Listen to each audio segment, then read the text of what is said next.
اللہ کے نام سے جو رحمان اور رحیم ہے۔ الف لام میم، یہ اللہ کی کتاب ہے، اس میں کوئی شک نہیں ہے۔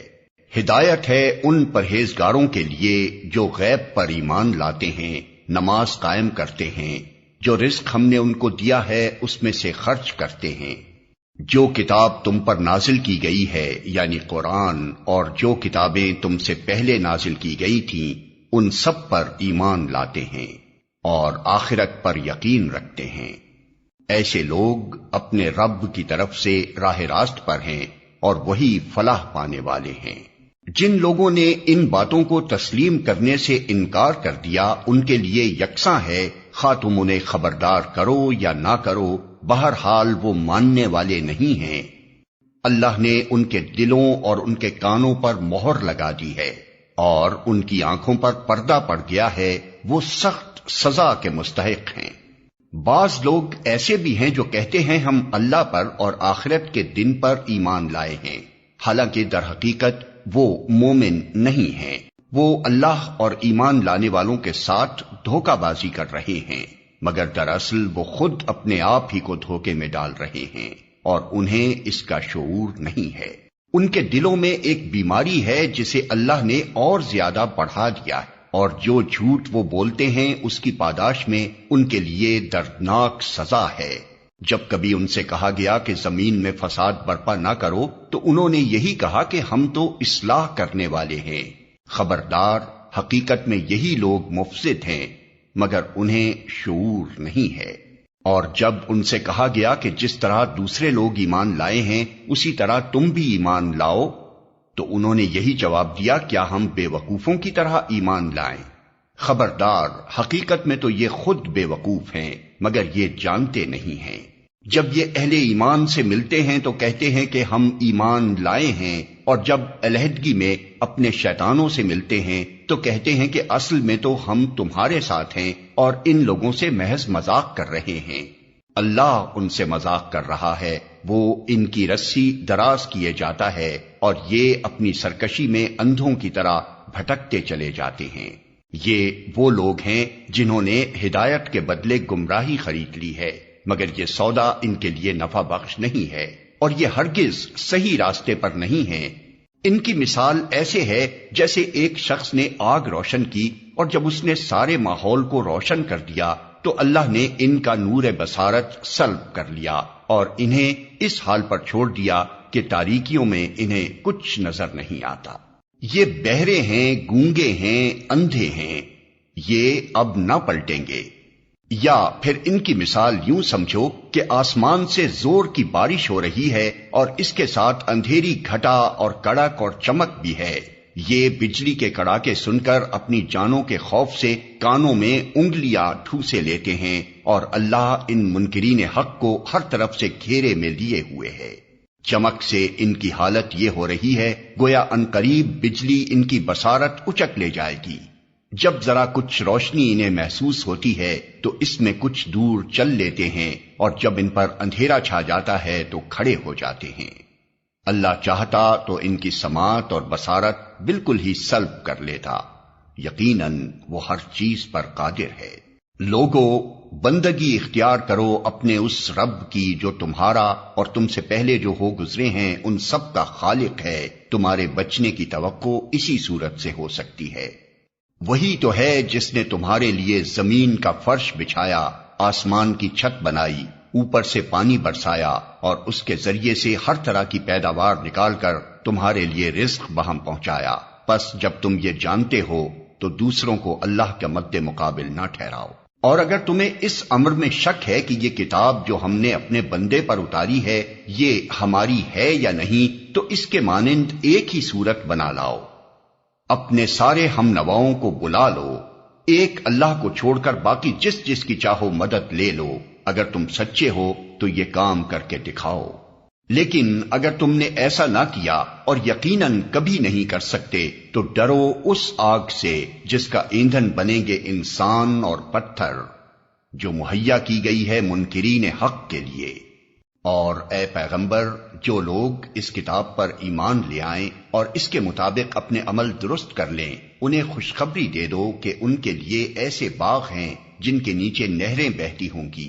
ان باغوں کے پھل صورت میں دنیا کے پھلوں سے ملتے جلتے ہوں گے۔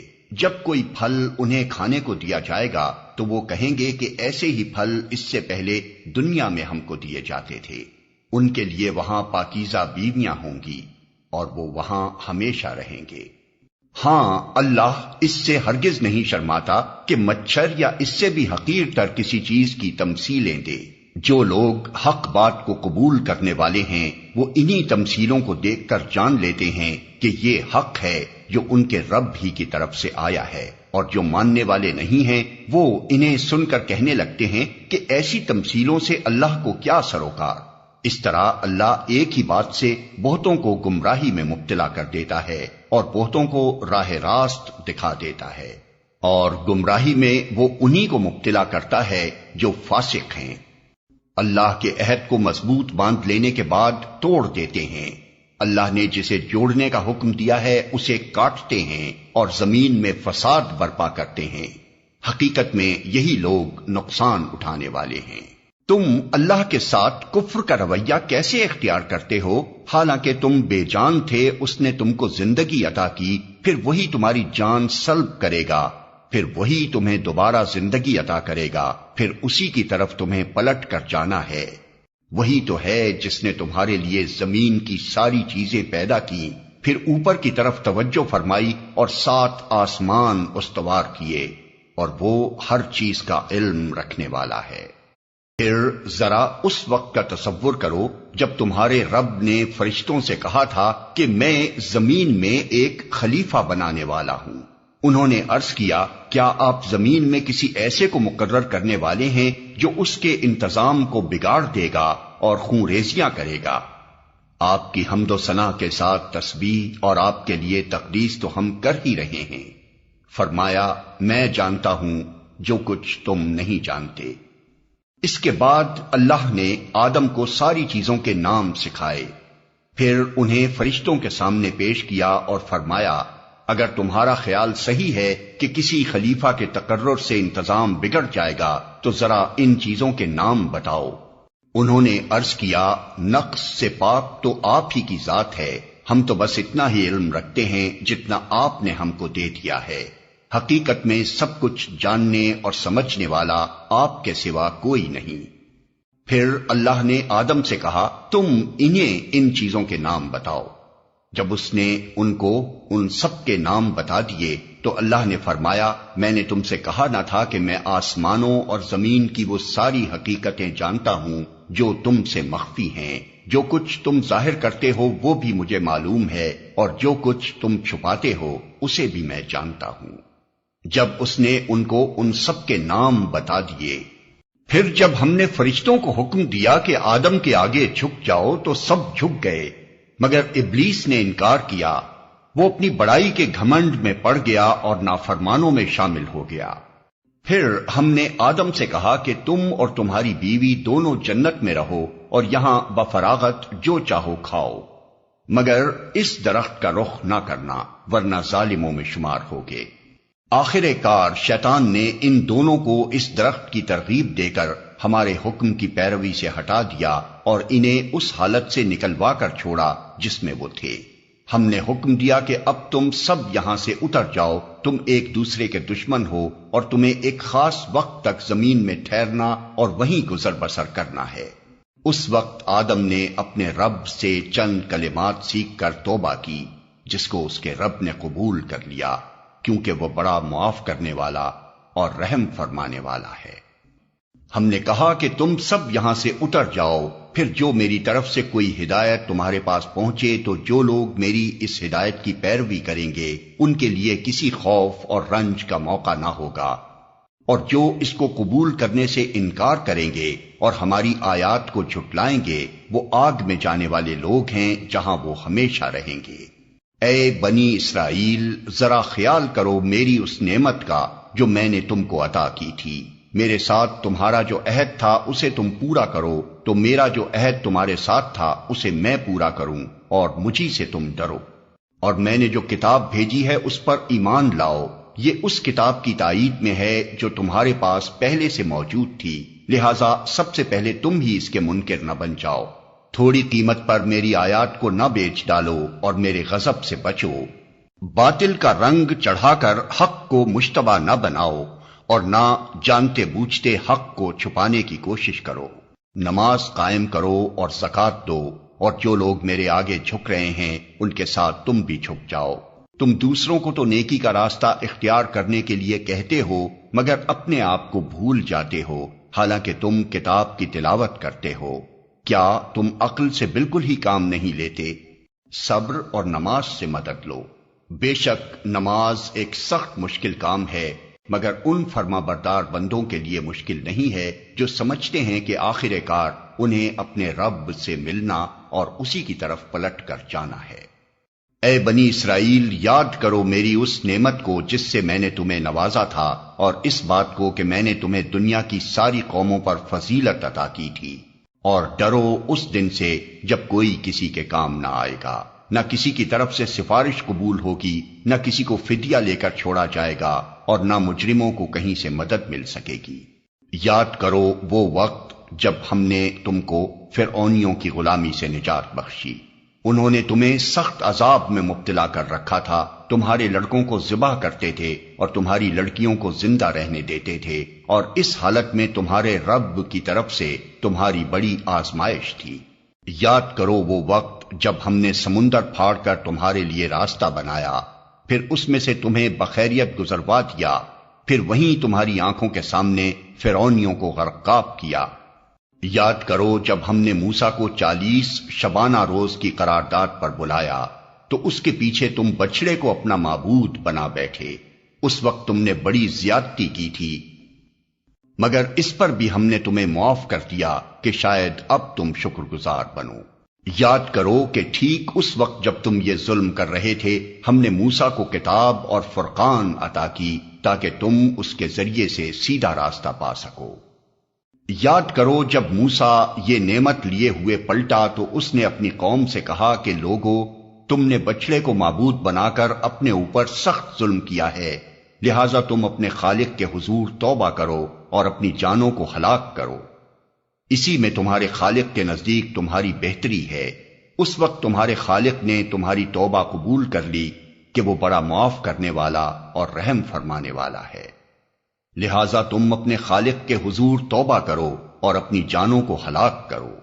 یاد کرو جب تم نے موسیٰ سے کہا تھا کہ ہم تمہارے کہنے کا ہرگز یقین نہ کریں گے جب تک کہ اپنی آنکھوں سے علانیہ خدا کو تم سے کلام کرتے نہ دیکھ لیں۔ اس وقت تمہارے دیکھتے دیکھتے ایک زبردست صاعقے نے تم کو آ لیا، تم بے جان ہو کر گر چکے تھے، مگر پھر ہم نے تم کو جلا اٹھایا، شاید کہ اس احسان کے بعد تم شکر گزار بن جاؤ۔ ہم نے تم پر ابر کا سایہ کیا، من و سلوہ کی غذا تمہارے لیے فراہم کی، اور تم سے کہا کہ جو پاک چیزیں ہم نے تمہیں بخشی ہیں انہیں کھاؤ، مگر تمہارے اسلاف نے جو کچھ کیا وہ ہم پر ظلم نہ تھا بلکہ انہوں نے آپ اپنے ہی اوپر ظلم کیا۔ پھر یاد کرو جب ہم نے کہا تھا کہ یہ بستی جو تمہارے سامنے ہے اس میں داخل ہو جاؤ، اس کی پیداوار جس طرح چاہو مزے سے کھاؤ، مگر بستی کے دروازے میں سجدہ ریز ہوتے ہوئے داخل ہونا اور کہتے جانا حتۃ حتۃ، ہم تمہاری خطاؤں سے درگزر کریں گے اور نیکوکاروں کو مزید فضل و کرم سے نوازیں گے۔ مگر جو بات کہی گئی تھی ظالموں نے اسے بدل کر کچھ اور کر دیا۔ آخر کار ہم نے ظلم کرنے والوں پر آسمان سے عذاب نازل کیا، یہ سزا تھی ان نافرمانیوں کی جو وہ کر رہے تھے۔ یاد کرو جب موسیٰ نے اپنی قوم کے لیے پانی کی دعا کی تو ہم نے کہا کہ فلاں چٹان پر اپنا عصا مارو، چنانچہ اس سے 12 چشمے پھوٹ نکلے، اور ہر قبیلے نے جان لیا کہ کون سی جگہ اس کے پانی لینے کی ہے۔ اس وقت یہ ہدایت کر دی گئی تھی کہ اللہ کا دیا ہوا رزق کھاؤ پیو اور زمین میں فساد نہ پھیلاتے پھرو۔ یاد کرو جب تم نے کہا تھا کہ اے موسیٰ، ہم ایک ہی طرح کے کھانے پر صبر نہیں کر سکتے، اپنے رب سے دعا کرو کہ ہمارے لیے زمین کی پیداوار، ساگ، ترکاری، کھیرا، ککڑی، گیہوں، لہسن، پیاز، دال وغیرہ پیدا کرے۔ تو موسیٰ نے کہا کیا ایک بہتر چیز کی بجائے تم ادنا درجے کی چیزیں لینا چاہتے ہو؟ اچھا کسی شہری آبادی میں جا رہو، جو کچھ تم مانگتے ہو وہاں مل جائے گا۔ آخر کار نوبت یہاں تک پہنچی کہ ذلت و خواری اور پستی اور بدحالی ان پر مسلط ہو گئی اور وہ اللہ کے غضب میں گر گئے۔ یہ نتیجہ تھا اس کا کہ وہ اللہ کی آیات سے کفر کرنے لگے اور پیغمبروں کو ناحق قتل کرنے لگے۔ یہ نتیجہ تھا ان کی نافرمانیوں کا اور اس بات کا کہ وہ حدود شرع سے نکل جاتے تھے۔ موسیٰ نے کہا، کیا ایک بہتر چیز کی بجائے تم ادنا درجے کی چیزیں لینا چاہتے ہو؟ یقین جانو کہ نبی عربی کو ماننے والے ہوں یا یہودی، عیسائی ہوں یا صوابی، جو بھی اللہ اور روز آخر پر ایمان لائے گا اور نیک عمل کرے گا، اس کا اجر اس کے رب کے پاس ہے اور اس کے لیے کسی خوف اور رنج کا موقع نہیں ہے۔ یاد کرو وہ وقت جب ہم نے طور کو تم پر اٹھا کر تم سے پختہ عہد لیا تھا اور کہا تھا کہ جو کتاب ہم تمہیں دے رہے ہیں اسے مضبوطی کے ساتھ تھامنا اور جو احکام و ہدایات اس میں درج ہیں انہیں یاد رکھنا۔ اسی ذریعے سے توقع کی جا سکتی ہے کہ تم تقوی کی روش پر چل سکو گے، مگر اس کے بعد تم اپنے عہد سے پھر گئے۔ اس پر بھی اللہ کے فضل اور اس کی رحمت نے تمہارا ساتھ نہ چھوڑا، ورنہ تم کبھی کے تباہ ہو چکے ہوتے۔ پھر تمہیں اپنی قوم کے ان لوگوں کا قصہ تو معلوم ہی ہے جنہوں نے سبت کا قانون توڑا تھا۔ ہم نے انہیں کہہ دیا کہ بندر بن جاؤ اور اس حال میں رہو کہ ہر طرف سے تم پر دھتکار پھٹکار پڑے۔ پھر تمہیں اپنی قوم کے ان لوگوں کا قصہ تو معلوم ہی ہے جنہوں نے سبت کا قانون توڑا تھا۔ اس طرح ہم نے ان کے انجام کو اس زمانے کے لوگوں اور بعد کی آنے والی نسلوں کے لیے عبرت اور ڈرنے والوں کے لیے نصیحت بنا کر چھوڑا۔ پھر وہ واقعہ یاد کرو جب موسیٰ نے اپنی قوم سے کہا کہ اللہ تمہیں ایک گائے ذبح کرنے کا حکم دیتا ہے۔ کہنے لگے، کیا تم ہم سے مذاق کرتے ہو؟ موسیٰ نے کہا، میں اس سے خدا کی پناہ مانگتا ہوں کہ جاہلوں کی سی باتیں کروں۔ بولے، اچھا اپنے رب سے درخواست کرو کہ وہ ہمیں اس گائے کی کچھ تفصیل بتائے۔ موسیٰ نے کہا، اللہ کا ارشاد ہے کہ وہ ایسی گائے ہونی چاہیے جو نہ بوڑھی ہو نہ بچیا بلکہ اوسط عمر کی ہو، لہٰذا جو حکم دیا جاتا ہے اس کی تعمیل کرو۔ پھر کہنے لگے، اپنے رب سے یہ اور پوچھ دو کہ اس کا رنگ کیسا ہو۔ موسیٰ نے کہا، وہ فرماتا ہے زرد رنگ کی گائے ہونی چاہیے جس کا رنگ ایسا شوخ ہو کہ دیکھنے والوں کا جی خوش ہو جائے۔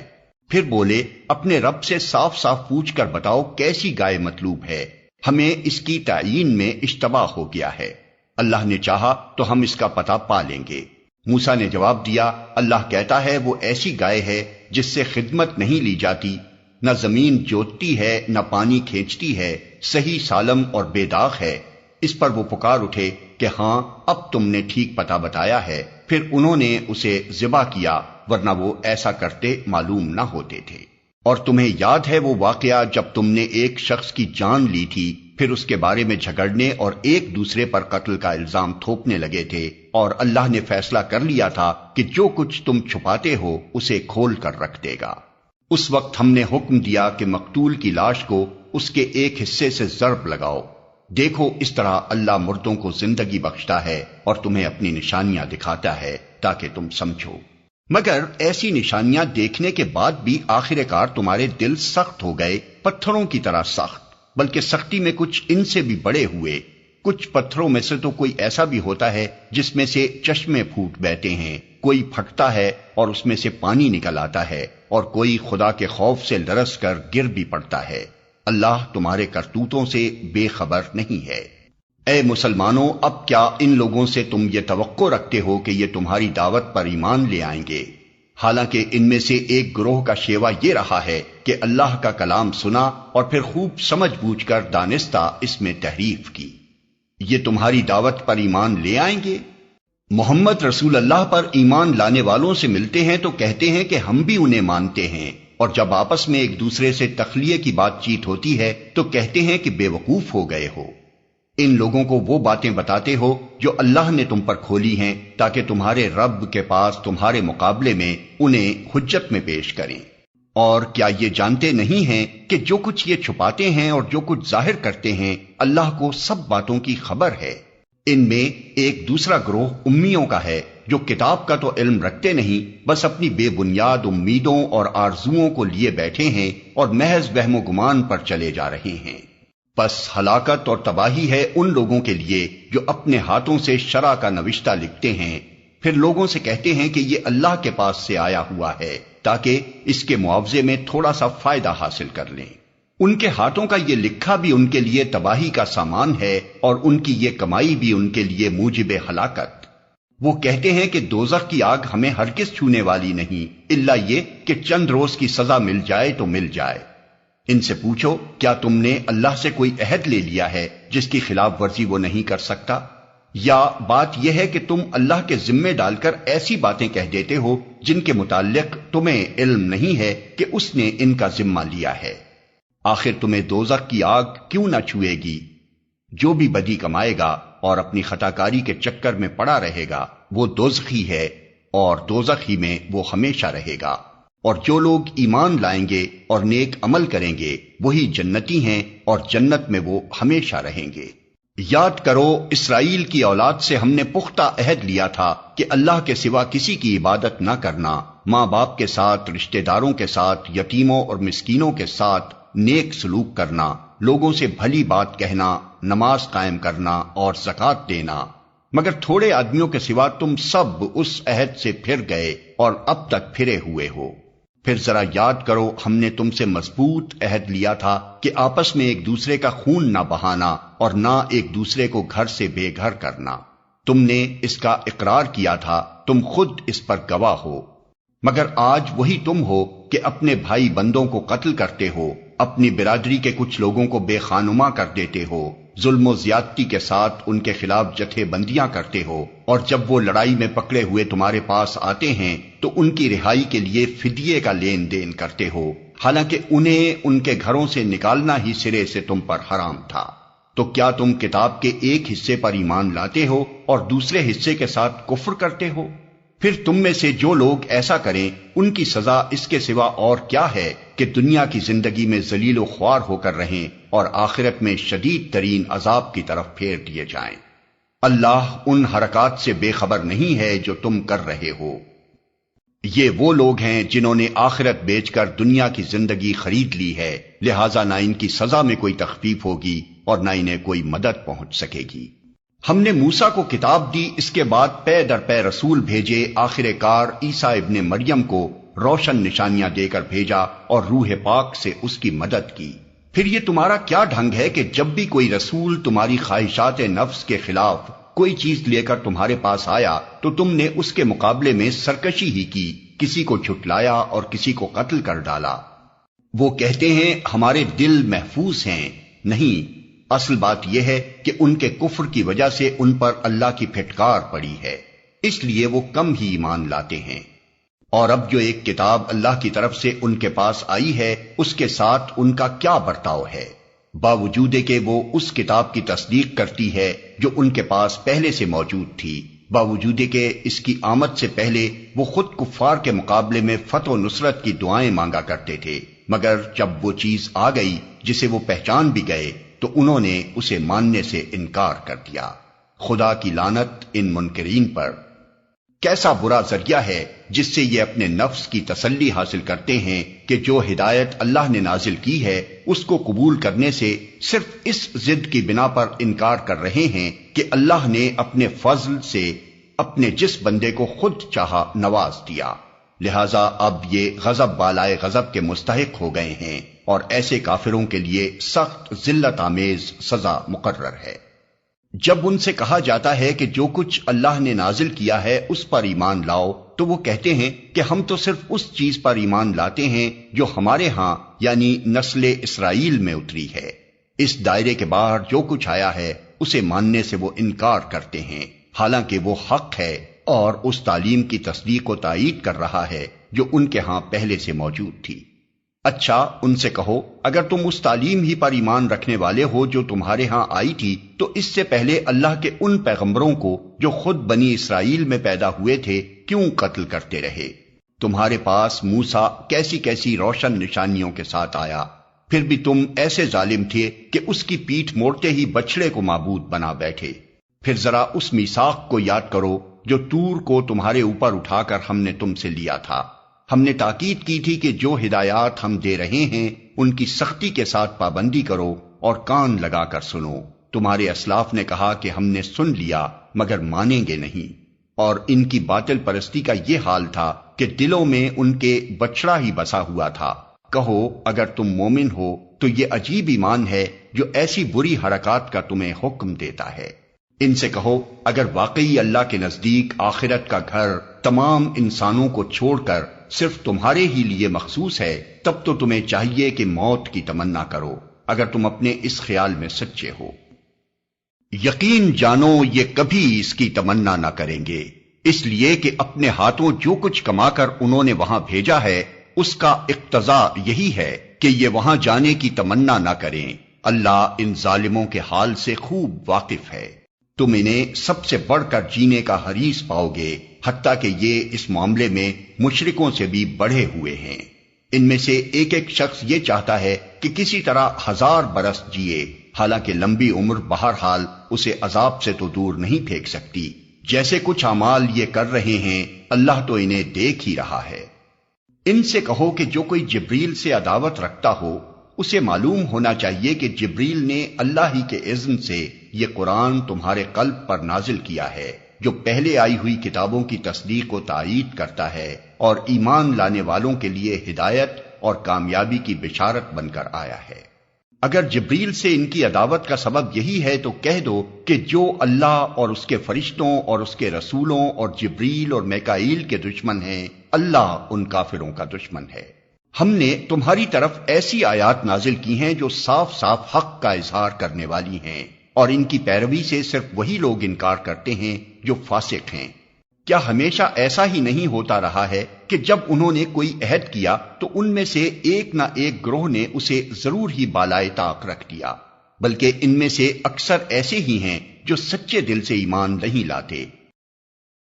اور جب ان کے پاس اللہ کی طرف سے کوئی رسول اس کتاب کی تصدیق و تائید کرتا ہوا آیا جو ان کے ہاں پہلے سے موجود تھی، تو ان اہل کتاب میں سے ایک گروہ نے کتاب اللہ کو اس طرح پس پشت ڈالا گویا کہ وہ کچھ جانتے ہی نہیں، اور لگے ان چیزوں کی پیروی کرنے جو شیاطین سلیمان کی سلطنت کا نام لے کر پیش کیا کرتے تھے، حالانکہ سلیمان نے کبھی کفر نہیں کیا۔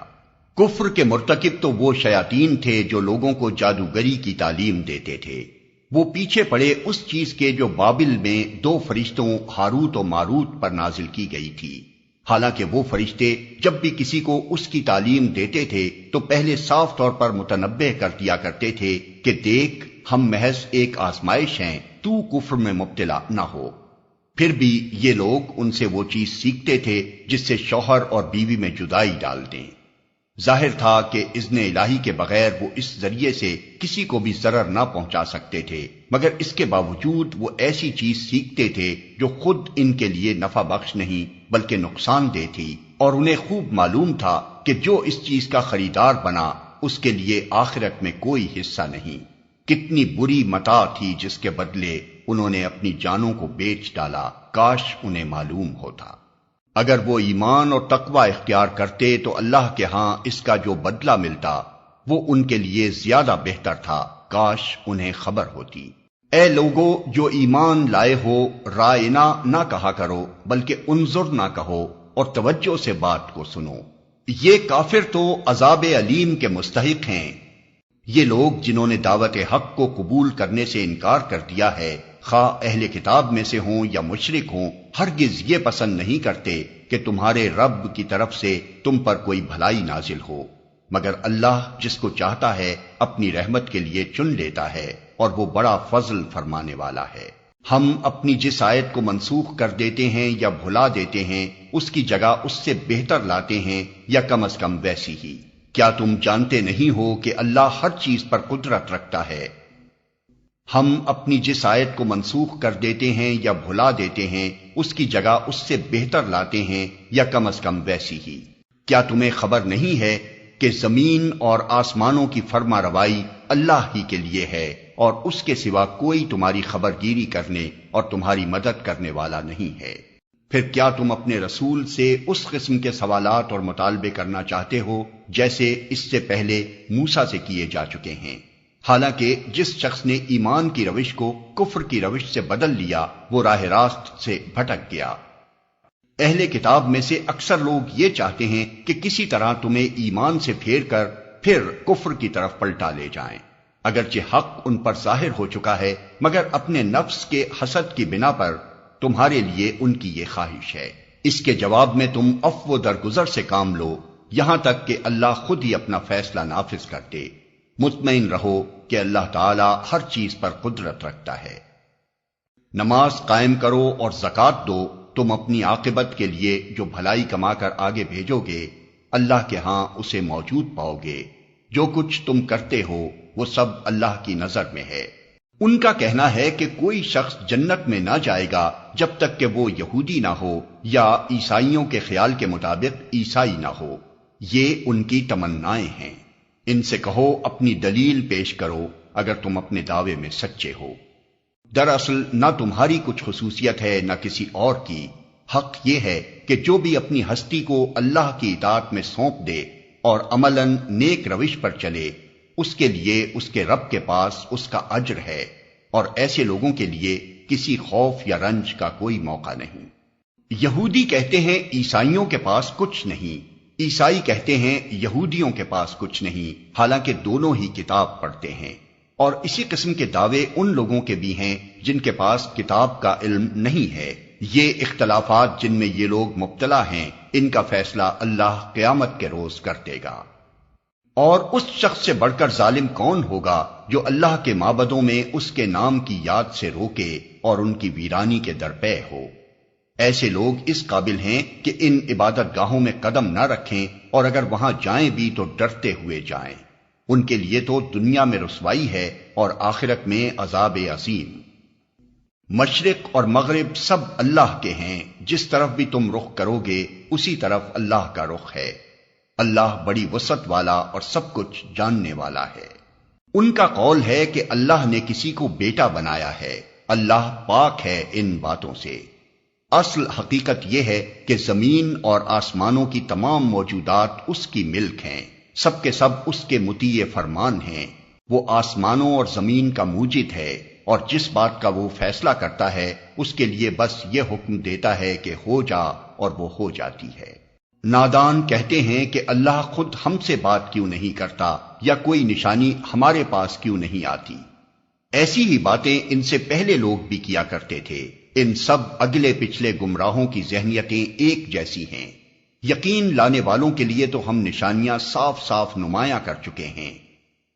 اس سے بڑھ کر نشانی کیا ہوگی کہ ہم نے تم کو علم حق کے ساتھ خوشخبری دینے والا اور ڈرانے والا بنا کر بھیجا۔ اب جو لوگ جہنم سے رشتہ جوڑ چکے ہیں ان کی طرف سے تم ذمہ دار و جواب دہ نہیں ہو۔ یہودی اور عیسائی تم سے ہرگز راضی نہ ہوں گے جب تک تم ان کے طریقے پر نہ چلنے لگو۔ صاف کہہ دو کہ راستہ بس وہی ہے جو اللہ نے بتایا ہے، ورنہ اگر اس علم کے بعد جو تمہارے پاس آ چکا ہے تم نے ان کی خواہشات کی پیروی کی تو اللہ کی پکڑ سے بچانے والا کوئی دوست اور مددگار تمہارے لیے نہیں ہے۔ جن لوگوں کو ہم نے کتاب دی ہے وہ اسے اس طرح پڑھتے ہیں جیسا کہ پڑھنے کا حق ہے، وہ اس پر سچے دل سے ایمان لاتے ہیں، اور جو اس کے ساتھ کفر کا رویہ اختیار کریں وہی اصل میں نقصان اٹھانے والے ہیں۔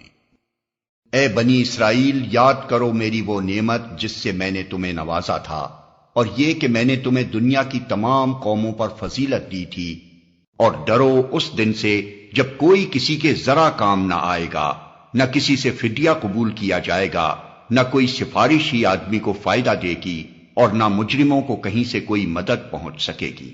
یاد کرو کہ جب ابراہیم کو اس کے رب نے چند باتوں میں آزمایا اور وہ ان سب میں پورا اتر گیا تو اس نے کہا میں تجھے سب لوگوں کا پیشوا بنانے والا ہوں۔ ابراہیم نے عرض کیا اور کیا میری اولاد سے بھی یہی وعدہ ہے؟ اس نے جواب دیا میرا وعدہ ظالموں سے متعلق نہیں ہے۔ اور ہم نے اس گھر کعبے کو لوگوں کے لیے مرکز اور امن کی جگہ قرار دیا تھا، اور لوگوں کو حکم دیا تھا کہ ابراہیم جہاں عبادت کے لیے کھڑا ہوتا ہے اس مقام کو مستقل جائے نماز بنا لو، اور ابراہیم اور اسماعیل کو تاکید کی تھی کہ میرے اس گھر کو طواف اور اعتکاف اور رکوع اور سجدہ کرنے والوں کے لیے پاک رکھو۔ اور یہ کہ ابراہیم نے دعا کی، اے میرے رب اس شہر کو امن کا شہر بنا دے اور اس کے باشندوں میں سے جو اللہ اور آخرت کو مانے انہیں ہر قسم کے پھلوں کا رزق دے۔ جواب میں اس کے رب نے فرمایا، اور جو نہ مانے گا دنیا کی چند روزہ زندگی کا سامان تو میں اسے بھی دوں گا، مگر آخر کار اسے عذاب جہنم کی طرف گھسیٹوں گا اور وہ بدترین ٹھکانہ ہے۔ اور یاد کرو ابراہیم اور اسماعیل جب اس گھر کی دیواریں اٹھا رہے تھے تو دعا کرتے جاتے تھے، اے ہمارے رب ہم سے یہ خدمت قبول فرما لے، تو سب کی سننے اور سب کچھ جاننے والا ہے۔ اے رب ہم دونوں کو اپنا مسلم بنا، ہماری نسل سے ایک ایسی قوم اٹھا جو تیری مسلم ہو، ہمیں اپنی عبادت کے طریقے بتا اور ہماری کوتاہیوں سے درگزر فرما، تو بڑا معاف کرنے والا اور رحم فرمانے والا ہے۔ اور اے رب ان لوگوں میں خود انہی کی قوم سے ایک ایسا رسول اٹھائیو جو انہیں تیری آیات سنائے، ان کو کتاب اور حکمت کی تعلیم دے اور ان کی زندگیاں سنوارے، تو بڑا مقتدر اور حکیم ہے۔ اب کون ہے جو ابراہیم کے طریقے سے نفرت کرے؟ جس نے خود اپنے آپ کو حماقت و جہالت میں مبتلا کر لیا ہو، اس کے سوا کون یہ حرکت کر سکتا ہے؟ ابراہیم تو وہ شخص ہے جس کو ہم نے دنیا میں اپنے کام کے لیے چن لیا تھا اور آخرت میں اس کا شمار صالحین میں ہوگا۔ اس کا حال یہ تھا کہ جب اس کے رب نے اس سے کہا مسلم ہو جا تو اس نے فوراً کہا میں مالک کائنات کا مسلم ہو گیا۔ اسی طریقے پر چلنے کی ہدایت اس نے اپنی اولاد کو کی تھی اور اسی کی وصیت یعقوب اپنی اولاد کو کر گیا۔ اس نے کہا تھا کہ میرے بچوں، اللہ نے تمہارے لیے یہی دین پسند کیا ہے، لہذا مرتے دم تک مسلم ہی رہنا۔ پھر کیا تم اس وقت موجود تھے جب یعقوب اس دنیا سے رخصت ہو رہا تھا؟ اس نے مرتے وقت اپنے بیٹوں سے پوچھا، بچوں میرے بعد تم کس کی بندگی کرو گے؟ ان سب نے جواب دیا، ہم اسی ایک خدا کی بندگی کریں گے جسے آپ نے اور آپ کے بزرگوں ابراہیم، اسماعیل اور اسحاق نے خدا مانا ہے، اور ہم اسی کے مسلم ہیں۔ وہ کچھ لوگ تھے جو گزر گئے، جو کچھ انہوں نے کمایا وہ ان کے لیے ہے، اور جو کچھ تم کماؤ گے وہ تمہارے لیے ہے۔ تم سے یہ نہ پوچھا جائے گا کہ وہ کیا کرتے تھے۔ یہودی کہتے ہیں یہودی ہو تو راہ راست پاؤ گے، عیسائی کہتے ہیں عیسائی ہو تو ہدایت ملے گی۔ ان سے کہو نہیں، بلکہ سب کو چھوڑ کر ابراہیم کا طریقہ، اور ابراہیم مشرکوں میں سے نہ تھا۔ مسلمانوں کہو کہ ہم ایمان لائے اللہ پر اور اس ہدایت پر جو ہماری طرف نازل ہوئی ہے، اور جو ابراہیم، اسماعیل، اسحاق، یعقوب اور اولاد یعقوب کی طرف نازل ہوئی تھی، اور جو موسیٰ اور عیسیٰ اور دوسرے تمام پیغمبروں کو ان کے رب کی طرف سے دی گئی تھی۔ ہم ان کے درمیان کوئی تفریق نہیں کرتے اور ہم اللہ کے مسلم ہیں۔ پھر اگر وہ اسی طرح ایمان لائیں جس طرح تم لائے ہو تو ہدایت پر ہیں، اور اگر اس سے منہ پھیریں تو کھلی بات ہے کہ وہ ہٹ دھرمی میں پڑ گئے ہیں، لہذا اطمینان رکھو کہ ان کے مقابلے میں اللہ تمہاری حمایت کے لیے کافی ہے، وہ سب کچھ سنتا اور جانتا ہے۔ کہو اللہ کا رنگ اختیار کرو، اس کے رنگ سے اچھا اور کس کا رنگ ہوگا، اور ہم اسی کی بندگی کرنے والے لوگ ہیں۔ اے نبی ان سے کہو کیا تم اللہ کے بارے میں ہم سے جھگڑتے ہو، حالانکہ وہی ہمارا رب بھی ہے اور تمہارا رب بھی۔ ہمارے اعمال ہمارے لیے ہیں، تمہارے اعمال تمہارے لیے، اور ہم اللہ ہی کے لیے اپنی بندگی کو خالص کر چکے ہیں۔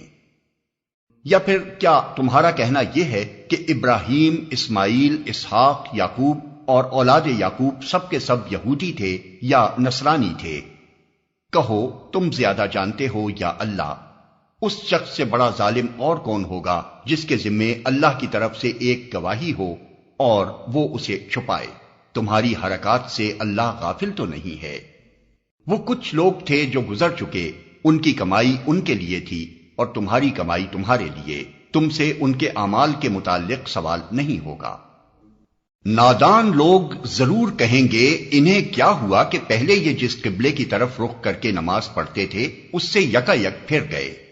اے نبی ان سے کہو مشرق اور مغرب سب اللہ کے ہیں، اللہ جسے چاہتا ہے سیدھی راہ دکھا دیتا ہے۔ اور اسی طرح تو ہم نے تمہیں ایک امت وسط بنایا ہے تاکہ تم دنیا کے لوگوں پر گواہ ہو اور رسول تم پر گواہ ہو۔ پہلے جس طرف تم رخ کرتے تھے اس کو تو ہم نے صرف یہ دیکھنے کے لیے قبلہ مقرر کیا تھا کہ کون رسول کی پیروی کرتا ہے اور کون الٹا پھر جاتا ہے۔ یہ معاملہ تھا تو بڑا سخت، مگر ان لوگوں کے لیے کچھ بھی سخت ثابت نہ ہوا جو اللہ کی ہدایت سے فیض یاب تھے۔ اللہ تمہارے اس ایمان کو ہرگز ضائع نہ کرے گا، یقین جانو کہ وہ لوگوں کے حق میں نہایت شفیق و رحیم ہے۔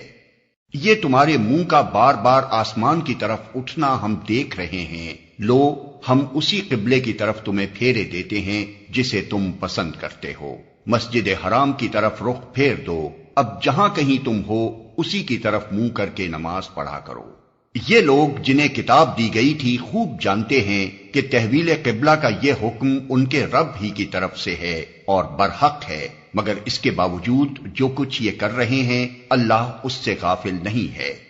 تم ان اہل کتاب کے پاس خواہ کوئی نشانی لے آؤ، ممکن نہیں کہ یہ تمہارے قبلے کی پیروی کرنے لگیں، اور نہ تمہارے لیے یہ ممکن ہے کہ ان کے قبلے کی پیروی کرو، اور ان میں سے کوئی گروہ بھی دوسرے کے قبلے کی پیروی کے لیے تیار نہیں ہے۔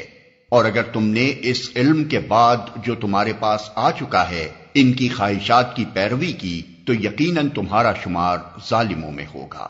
جن لوگوں کو ہم نے کتاب دی ہے وہ اس مقام کو جسے قبلہ بنایا گیا ہے ایسا پہچانتے ہیں جیسا اپنی اولاد کو پہچانتے ہیں، مگر ان میں سے ایک گروہ جانتے بوجھتے حق کو چھپا رہا ہے۔ یہ قطعی ایک امر حق ہے تمہارے رب کی طرف سے، لہذا اس کے متعلق تم ہرگز کسی شک میں نہ پڑو۔ ہر ایک کے لیے ایک رخ ہے جس کی طرف وہ مڑتا ہے، پس تم بھلائیوں کی طرف سبقت کرو۔ جہاں بھی تم ہوگے اللہ تمہیں پا لے گا، اس کی قدرت سے کوئی چیز باہر نہیں۔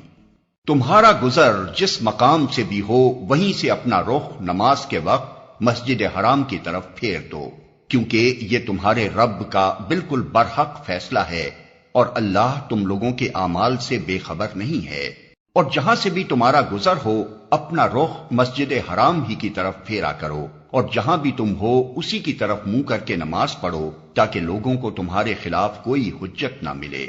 ہاں جو ظالم ہیں ان کی زبان کسی حال میں بند نہ ہوگی، تو ان سے تم نہ ڈرو بلکہ مجھ سے ڈرو، اور اس لیے کہ میں تم پر اپنی نعمت پوری کر دوں، اور اس توقع پر کہ میرے اس حکم کی پیروی سے تم اسی طرح فلاح کا راستہ پاؤ گے جس طرح تمہیں اس چیز سے فلاح نصیب ہوئی کہ میں نے تمہارے درمیان خود تم میں سے ایک رسول بھیجا جو تمہیں میری آیات سناتا ہے، تمہاری زندگیوں کو سنوارتا ہے، تمہیں کتاب اور حکمت کی تعلیم دیتا ہے، اور تمہیں وہ باتیں سکھاتا ہے جو تم نہ جانتے تھے۔ لہذا تم مجھے یاد رکھو، میں تمہیں یاد رکھوں گا، اور میرا شکر ادا کرو، کفران نعمت نہ کرو۔ اے لوگو جو ایمان لائے ہو، صبر اور نماز سے مدد لو، اللہ صبر کرنے والوں کے ساتھ ہے۔ اور جو لوگ اللہ کی راہ میں مارے جائیں انہیں مردہ نہ کہو، ایسے لوگ تو حقیقت میں زندہ ہیں مگر تمہیں ان کی زندگی کا شعور نہیں ہوتا۔ اور ہم ضرور تمہیں خوف و خطر، فاقہ کشی، جان و مال کے نقصانات اور آمدنیوں کے گھاٹے میں مبتلا کر کے تمہاری آزمائش کریں گے۔ ان حالات میں جو لوگ صبر کریں اور جب کوئی مصیبت پڑے تو کہیں کہ ہم اللہ ہی کے ہیں اور اللہ ہی کی طرف ہمیں پلٹ کر جانا ہے، انہیں خوشخبری دے دو، ان پر ان کے رب کی طرف سے بڑی عنایات ہوں گی، اس کی رحمت ان پر سایہ کرے گی، اور ایسے ہی لوگ راست رو ہیں۔ یقیناً صفا اور مروہ اللہ کی نشانیوں میں سے ہیں، لہذا جو شخص بیت اللہ کا حج یا عمرہ کرے اس کے لیے کوئی گناہ کی بات نہیں کہ وہ ان دونوں پہاڑیوں کے درمیان سعی کر لے، اور جو برضا و رغبت کوئی بھلائی کا کام کرے گا اللہ کو اس کا علم ہے اور وہ اس کی قدر کرنے والا ہے۔ جو لوگ ہماری نازل کی ہوئی روشن تعلیمات اور ہدایات کو چھپاتے ہیں، دراں حالے کہ ہم انہیں سب انسانوں کی رہنمائی کے لیے اپنی کتاب میں بیان کر چکے ہیں، یقین جانو کہ اللہ بھی ان پر لعنت کرتا ہے اور تمام لعنت کرنے والے بھی ان پر لعنت بھیجتے ہیں۔ البتہ جو اس روش سے باز آ جائیں اور اپنے طرز عمل کی اصلاح کر لیں اور جو کچھ چھپاتے تھے اسے بیان کرنے لگیں، ان کو میں معاف کر دوں گا، اور میں بڑا درگزر کرنے والا اور رحم کرنے والا ہوں۔ جن لوگوں نے کفر کا رویہ اختیار کیا اور کفر کی حالت ہی میں جان دی، ان پر اللہ اور فرشتوں اور تمام انسانوں کی لعنت ہے۔ اسی لعنت زدگی کی حالت میں وہ ہمیشہ رہیں گے، نہ ان کی سزا میں تخفیف ہوگی اور نہ انہیں پھر کوئی دوسری مہلت دی جائے گی۔ تمہارا خدا ایک ہی خدا ہے، اس رحمان اور رحیم کے سوا کوئی اور خدا نہیں۔ اس حقیقت کو پہچاننے کے لیے اگر کوئی نشانی اور علامت درکار ہے تو جو لوگ عقل سے کام لیتے ہیں ان کے لیے آسمانوں اور زمین کی ساخت میں، رات اور دن کے پہم ایک دوسرے کے بعد آنے میں، ان کشتیوں میں جو انسان کے نفع کی چیزیں لیے ہوئے دریاؤں اور سمندروں میں چلتی پھرتی ہیں، بارش کے اس پانی میں جسے اللہ اوپر سے برساتا ہے، پھر اس کے ذریعے سے زمین کو زندگی بخشتا ہے اور اپنے اسی انتظام کی بدولت زمین میں ہر قسم کی جاندار مخلوق کو پھیلاتا ہے، ہواؤں کی گردش میں اور ان بادلوں میں جو آسمان اور زمین کے درمیان تابع فرمان بنا کر رکھے گئے ہیں، بے شمار نشانیاں ہیں۔ مگر وحدت خداوندی پر دلالت کرنے والے ان کھلے کھلے آثار کے ہوتے ہوئے بھی کچھ لوگ ایسے ہیں جو اللہ کے سوا دوسروں کو اس کا ہمسر اور مد مقابل بناتے ہیں، اور ان کے ایسے گرویدہ ہیں جیسے اللہ کے ساتھ گرویدگی ہونی چاہیے، حالانکہ ایمان رکھنے والے لوگ سب سے بڑھ کر اللہ کو محبوب رکھتے ہیں۔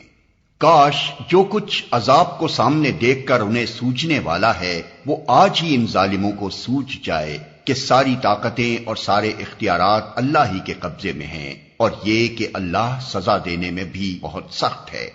جب وہ سزا دے گا اس وقت کیفیت یہ ہوگی کہ وہی پیشوا اور رہنما جن کی دنیا میں پیروی کی گئی تھی اپنے پیروں سے بے تعلقی ظاہر کریں گے، مگر سزا پا کر رہیں گے، اور ان کے سارے اسباب و وسائل کا سلسلہ کٹ جائے گا۔ اور وہ لوگ جو دنیا میں ان کی پیروی کرتے تھے کہیں گے کہ کاش ہم کو پھر ایک موقع دیا جاتا تو جس طرح آج یہ ہم سے بیزاری ظاہر کر رہے ہیں ہم ان سے بیزار ہو کر دکھا دیتے۔ یوں اللہ ان لوگوں کے وہ اعمال جو یہ دنیا میں کر رہے ہیں ان کے سامنے اس طرح لائے گا کہ یہ حسرتوں اور پشیمانیوں کے ساتھ ہاتھ ملتے رہیں گے، مگر آگ سے نکلنے کی کوئی راہ نہ پائیں گے۔ لوگو، زمین میں جو حلال اور پاک چیزیں ہیں انہیں کھاؤ اور شیطان کے بتائے ہوئے راستوں پر نہ چلو، وہ تمہارا کھلا دشمن ہے۔ تمہیں بدی اور فحش کا حکم دیتا ہے اور یہ سکھاتا ہے کہ تم اللہ کے نام پر وہ باتیں کہو جن کے متعلق تمہیں علم نہیں ہے کہ وہ اللہ نے فرمائی ہیں۔ ان سے جب کہا جاتا ہے کہ اللہ نے جو احکام نازل کیے ہیں ان کی پیروی کرو تو جواب دیتے ہیں کہ ہم تو اسی طریقے کی پیروی کریں گے جس پر ہم نے اپنے باپ دادا کو پایا ہے۔ اچھا، اگر ان کے باپ دادا نے عقل سے کچھ بھی کام نہ لیا ہو اور راہ راست نہ پائی ہو تو کیا پھر بھی یہ انہی کی پیروی کیے چلے جائیں گے؟ یہ لوگ جنہوں نے خدا کے بتائے ہوئے طریقے پر چلنے سے انکار کر دیا ہے، ان کی حالت بالکل ایسی ہے جیسے چرواہا جانوروں کو پکارتا ہے اور وہ ہانک پکار کی صدا کے سوا کچھ نہیں سنتے۔ یہ بہرے ہیں، گونگے ہیں، اندھے ہیں، اس لیے کوئی بات ان کی سمجھ میں نہیں آتی۔ اے لوگو جو ایمان لائے ہو، اگر تم حقیقت میں اللہ ہی کی بندگی کرنے والے ہو تو جو پاک چیزیں ہم نے تمہیں بخشی ہیں انہیں بے تکلف کھاؤ اور اللہ کا شکر ادا کرو۔ اللہ کی طرف سے اگر کوئی پابندی تم پر ہے تو وہ یہ ہے کہ مردار نہ کھاؤ، خون سے اور سور کے گوشت سے پرہیز کرو، اور کوئی ایسی چیز نہ کھاؤ جس پر اللہ کے سوا کسی اور کا نام لیا گیا ہو۔ ہاں، جو شخص مجبوری کی حالت میں ہو اور وہ ان میں سے کوئی چیز کھا لے بغیر اس کے کہ وہ قانون شکنی کا ارادہ رکھتا ہو یا ضرورت کی حد سے تجاوز کرے تو اس پر کچھ گناہ نہیں، اللہ بخشنے والا اور رحم کرنے والا ہے۔ حق یہ ہے کہ جو لوگ ان احکام کو چھپاتے ہیں جو اللہ نے اپنی کتاب میں نازل کیے ہیں اور تھوڑے سے دنیاوی فائدوں پر انہیں بھیٹ چڑھاتے ہیں، وہ دراصل اپنے پیٹ آگ سے بھر رہے ہیں۔ قیامت کے روز اللہ ہرگز ان سے بات نہ کرے گا، نہ انہیں پاکیزہ ٹھہرائے گا، اور ان کے لیے دردناک سزا ہے۔ یہ وہ لوگ ہیں جنہوں نے ہدایت کے بدلے ضلالت خریدی اور مغفرت کے بدلے عذاب مول لے لیا۔ کیسا عجیب ہے ان کا حوصلہ کہ جہنم کا عذاب برداشت کرنے کے لیے تیار ہیں۔ یہ سب کچھ اس وجہ سے ہوا کہ اللہ نے تو ٹھیک ٹھیک حق کے مطابق کتاب نازل کی تھی، مگر جن لوگوں نے کتاب میں اختلافات نکالے وہ اپنے جھگڑوں میں حق سے بہت دور نکل گئے۔ نیکی یہ نہیں ہے کہ تم نے اپنے چہرے مشرق کی طرف کر لیے یا مغرب کی طرف، بلکہ نیکی یہ ہے کہ آدمی اللہ کو اور یوم آخر اور ملائکہ کو اور اللہ کی نازل کی ہوئی کتاب اور اس کے پیغمبروں کو دل سے مانے، اور اللہ کی محبت میں اپنا دل پسند مال رشتہ داروں اور یتیموں پر، مسکینوں اور مسافروں پر، مدد کے لیے ہاتھ پھیلانے والوں پر اور غلاموں کی رہائی پر خرچ کرے، نماز قائم کرے اور زکوٰۃ دے۔ اور نیک وہ لوگ ہیں کہ جب عہد کریں تو اسے وفا کریں، اور تنگی و مصیبت کے وقت میں اور حق و باطل کی جنگ میں صبر کریں۔ یہ ہیں راست باز لوگ، اور یہی لوگ متقی ہیں۔ اے لوگو جو ایمان لائے ہو، تمہارے لیے قتل کے مقدموں میں قصاص کا حکم لکھ دیا گیا ہے۔ آزاد آدمی نے قتل کیا ہو تو اس آزاد ہی سے بدلہ لیا جائے، غلام قاتل ہو تو وہ غلام ہی قتل کیا جائے، اور عورت اس جرم کی مرتکب ہو تو اس عورت ہی سے قصاص لیا جائے۔ ہاں، اگر کسی قاتل کے ساتھ اس کا بھائی کچھ نرمی کرنے کے لیے تیار ہو تو معروف طریقے کے مطابق خون بہا کا تصفیہ ہونا چاہیے، اور قاتل کو لازم ہے کہ راستی کے ساتھ خون بہا ادا کرے۔ یہ تمہارے رب کی طرف سے تخفیف اور رحمت ہے، اس پر بھی جو زیادتی کرے اس کے لیے دردناک سزا ہے۔ عقل و خرد رکھنے والو، تمہارے لیے قصاص میں زندگی ہے، امید ہے کہ تم اس قانون کی خلاف ورزی سے پرہیز کرو گے۔ تم پر فرض کیا گیا ہے کہ جب تم میں سے کسی کی موت کا وقت آئے اور وہ اپنے پیچھے مال چھوڑ رہا ہو تو والدین اور رشتہ داروں کے لیے معروف طریقے سے وصیت کرے، یہ حق ہے متقی لوگوں پر۔ پھر جنہوں نے وصیت سنی اور بعد میں اسے بدل ڈالا تو اس کا گناہ ان بدلنے والوں پر ہوگا۔ اللہ سب کچھ سنتا اور جانتا ہے۔ البتہ جس کو یہ اندیشہ ہو کہ وصیت کرنے والے نے نادانستہ یا قصدن حق تلفی کی ہے اور پھر معاملے سے تعلق رکھنے والوں کے درمیان وہ اصلاح کرے تو اس پر کچھ گناہ نہیں ہے۔ اللہ بخشنے والا اور رحم فرمانے والا ہے۔ اے لوگو جو ایمان لائے ہو، تم پر روزے فرض کر دیے گئے جس طرح تم سے پہلے انبیاء کے پیرووں پر فرض کیے گئے تھے۔ اس سے توقع ہے کہ تم میں تقوی کی صفت پیدا ہوگی۔ چند مقرر دنوں کے روزے ہیں، اگر تم میں سے کوئی بیمار ہو یا سفر پر ہو تو دوسرے دنوں میں اتنی ہی تعداد پوری کر لے، اور جو لوگ روزہ رکھنے کی قدرت رکھتے ہوں پھر نہ رکھیں تو وہ فدیہ دیں۔ ایک روزے کا فدیہ ایک مسکین کو کھانا کھلانا ہے، اور جو اپنی خوشی سے کچھ زیادہ بھلائی کرے تو یہ اسی کے لیے بہتر ہے۔ لیکن اگر تم سمجھو تو تمہارے حق میں اچھا یہی ہے کہ روزہ رکھو۔ رمضان وہ مہینہ ہے جس میں قرآن نازل کیا گیا، جو انسانوں کے لیے سراسر ہدایت ہے اور ایسی واضح تعلیمات پر مشتمل ہے جو راہ راست دکھانے والی اور حق و باطل کا فرق کھول کر رکھ دینے والی ہیں۔ لہذا اب سے جو شخص اس مہینے کو پائے اس کو لازم ہے کہ اس پورے مہینے کے روزے رکھے، اور جو کوئی مریض ہو یا سفر پر ہو تو وہ دوسرے دنوں میں روزوں کی تعداد پوری کرے۔ اللہ تمہارے ساتھ نرمی کرنا چاہتا ہے، سختی کرنا نہیں چاہتا، اس لیے یہ طریقہ تمہیں بتایا جا رہا ہے تاکہ تم روزوں کی تعداد پوری کر سکو، اور جس ہدایت سے اللہ نے تمہیں سرفراز کیا ہے اس پر اللہ کی کبریائی کا اظہار و اعتراف کرو اور شکر گزار بنو۔ اور جو کوئی مریض ہو یا سفر پر ہو تو وہ دوسرے دنوں میں روزوں کی تعداد پوری کرے۔ اور اے نبی، میرے بندے اگر تم سے میرے متعلق پوچھیں تو انہیں بتا دو کہ میں ان سے قریب ہی ہوں۔ پکارنے والا جب مجھے پکارتا ہے میں اس کی پکار سنتا اور جواب دیتا ہوں، لہٰذا انہیں چاہیے کہ میری دعوت پر لبیک کہیں اور مجھ پر ایمان لائیں۔ یہ بات تم انہیں سنا دو، شاید کہ وہ راہ راست پا لیں۔ تمہارے لیے روزوں کے زمانے میں راتوں کو اپنی بیویوں کے پاس جانا حلال کر دیا گیا ہے، وہ تمہارے لیے لباس ہیں اور تم ان کے لیے۔ اللہ کو معلوم ہو گیا کہ تم لوگ چپکے چپکے اپنے آپ سے خیانت کر رہے تھے، مگر اس نے تمہارا قصور معاف کر دیا اور تم سے درگزر فرمایا۔ اب تم اپنی بیویوں کے ساتھ شب باشی کرو اور جو لطف اللہ نے تمہارے لیے جائز کر دیا ہے اسے حاصل کرو۔ نیز راتوں کو کھاؤ پیو یہاں تک کہ تم کو سیاہی شب کی دھاری سے سپیدہ صبح کی دھاری نمایاں نظر آ جائے۔ تب یہ سب کام چھوڑ کر رات تک اپنا روزہ پورا کرو، اور جب تم مسجدوں میں معتکف ہو تو بیویوں سے مباشرت نہ کرو، یہ اللہ کی باندھی ہوئی حدیں ہیں، ان کے قریب نہ پھٹکنا۔ اس طرح اللہ اپنے احکام لوگوں کے لیے بصراحت بیان کرتا ہے۔ توقع ہے کہ وہ غلط رویے سے بچیں گے۔ وہ تمہارے لیے لباس ہیں اور تم ان کے لیے، اور تم لوگ نہ تو آپس میں ایک دوسرے کے مال ناروا طریقے سے کھاؤ، اور نہ حاکموں کے آگے ان کو اس غرض کے لیے پیش کرو کہ تمہیں دوسرے کے مال کا کوئی حصہ قصداً ظالمانہ طریقے سے کھانے کا موقع مل جائے۔ لوگ تم سے چاند کی گھٹتی بڑھتی صورتوں کے متعلق پوچھتے ہیں، کہو یہ لوگوں کے لیے تاریخوں کی تعیین کی اور حج کی علامتیں ہیں۔ نیز ان سے کہو یہ کوئی نیکی کا کام نہیں ہے کہ تم اپنے گھروں میں پیچھے کی طرف سے داخل ہوتے ہو۔ نیکی تو اصل میں یہ ہے کہ آدمی اللہ کی ناراضی سے بچے، لہذا تم اپنے گھروں میں دروازے ہی سے آیا کرو، البتہ اللہ سے ڈرتے رہو، شاید کہ تمہیں فلاح نصیب ہو جائے۔ اور تم اللہ کی راہ میں ان لوگوں سے لڑو جو تم سے لڑتے ہیں، مگر زیادتی نہ کرو کہ اللہ زیادتی کرنے والوں کو پسند نہیں کرتا۔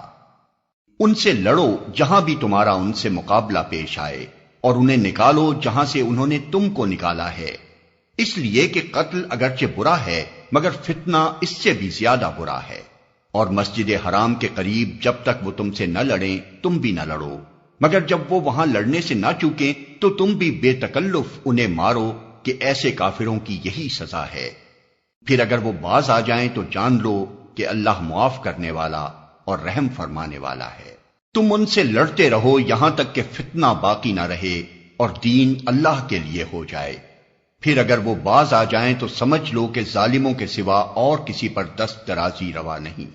ماہ حرام کا بدلہ ماہ حرام ہی ہے، اور تمام حرمتوں کا لحاظ برابری کے ساتھ ہوگا، لہذا جو تم پر دست درازی کرے تم بھی اسی طرح اس پر دست درازی کرو، البتہ اللہ سے ڈرتے رہو، اور یہ جان رکھو کہ اللہ انہی لوگوں کے ساتھ ہے جو اس کی حدود توڑنے سے پرہیز کرتے ہیں۔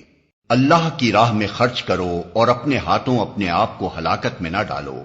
احسان کا طریقہ اختیار کرو کہ اللہ محسنوں کو پسند کرتا ہے۔ اللہ کی خوشنودی کے لیے جب حج اور عمرے کی نیت کرو تو اسے پورا کرو، اور اگر کہیں گھر جاؤ تو جو قربانی میسر آئے اللہ کی جناب میں پیش کرو، اور اپنے سر نہ مونڈو جب تک کہ قربانی اپنی جگہ نہ پہنچ جائے۔ مگر جو شخص مریض ہو یا جس کے سر میں کوئی تکلیف ہو اور اس بنا پر اپنا سر منڈوا لے تو اسے چاہیے کہ فدیے کے طور پر روزے رکھے یا صدقہ دے یا قربانی کرے۔ پھر اگر تمہیں امن نصیب ہو جائے اور تم حج سے پہلے مکے پہنچ جاؤ تو جو شخص تم میں سے حج کا زمانہ آنے تک عمرے کا فائدہ اٹھائے وہ حسب مقدور قربانی دے، اور اگر قربانی میسر نہ ہو تو 3 روزے حج کے زمانے میں اور 7 گھر پہنچ کر، اس طرح پورے 10 روزے رکھ لے۔ یہ رعایت ان لوگوں کے لیے ہے جن کے گھر بار مسجد حرام کے قریب نہ ہوں۔ اللہ کے ان احکام کی خلاف ورزی سے بچو اور خوب جان لو کہ اللہ سخت سزا دینے والا ہے۔ حج کے مہینے سب کو معلوم ہیں، جو شخص ان مقرر مہینوں میں حج کی نیت کرے اسے خبردار رہنا چاہیے کہ حج کے دوران میں اس سے کوئی شہوانی فعل، کوئی بدعملی، کوئی لڑائی جھگڑے کی بات سرزد نہ ہو، اور جو نیک کام تم کرو گے وہ اللہ کے علم میں ہوگا۔ سفر حج کے ساتھ زاد راہ لے جاؤ، اور سب سے بہتر زاد راہ پرہیزگاری ہے، بس اے ہوش مندو میری نافرمانی سے پرہیز کرو۔ اور اگر حج کے ساتھ ساتھ تم اپنے رب کا فضل بھی تلاش کرتے جاؤ تو اس میں کوئی مذائقہ نہیں۔ پھر جب عرفات سے چلو تو مشعر حرام یعنی مزدلفہ کے پاس ٹھہر کر اللہ کو یاد کرو، اور اس طرح یاد کرو جس کی ہدایت اس نے تمہیں دی ہے، ورنہ اس سے پہلے تو تم لوگ بھٹکے ہوئے تھے۔ پھر جہاں سے اور سب لوگ پلٹتے ہیں وہیں سے تم بھی پلٹو اور اللہ سے معافی چاہو، یقیناً وہ معاف کرنے والا اور رحم فرمانے والا ہے۔ پھر جب اپنے حج کے ارکان ادا کر چکو تو جس طرح پہلے اپنے آباء و اجداد کا ذکر کرتے تھے اسی طرح اب اللہ کا ذکر کرو، بلکہ اس سے بھی بڑھ کر۔ مگر اللہ کو یاد کرنے والے لوگوں میں بھی بہت فرق ہے۔ ان میں سے کوئی تو ایسا ہے جو کہتا ہے کہ اے ہمارے رب ہمیں دنیا ہی میں سب کچھ دے دے، ایسے شخص کے لیے آخرت میں کوئی حصہ نہیں۔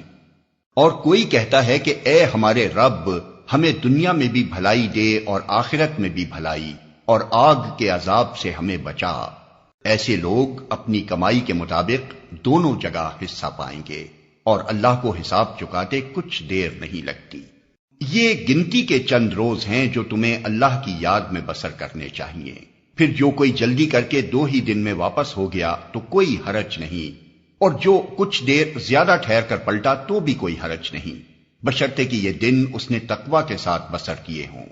اللہ کی نافرمانی سے بچو اور خوب جان رکھو کہ ایک روز اس کے حضور میں تمہاری پیشی ہونے والی ہے۔